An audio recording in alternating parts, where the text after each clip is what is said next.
মানে এটা যে সারা বাংলাদেশের যে চিত্র সেটারই কিন্তু প্রকাশ পাচ্ছে।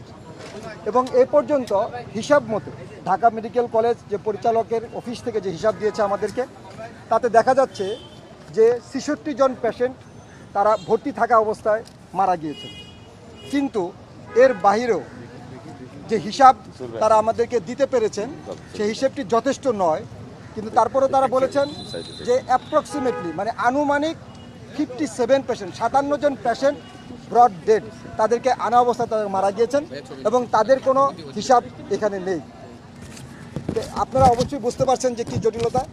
আমরা বাংলাদেশ জাতীয়তাবাদী দল এবং আমাদের যে সহযোগী সংগঠন আছেন, ডক্টর বাংলাদেশ ড্যাব, জিয়াউর রহমান ফাউন্ডেশন, সবাই আমরা যখন থেকেই ছাত্ররা আহত হয়েছিলেন তাদের যে আন্দোলন, সে আন্দোলনকে বাংলাদেশ জাতীয়তাবাদী দল সমর্থন দিয়েছেন।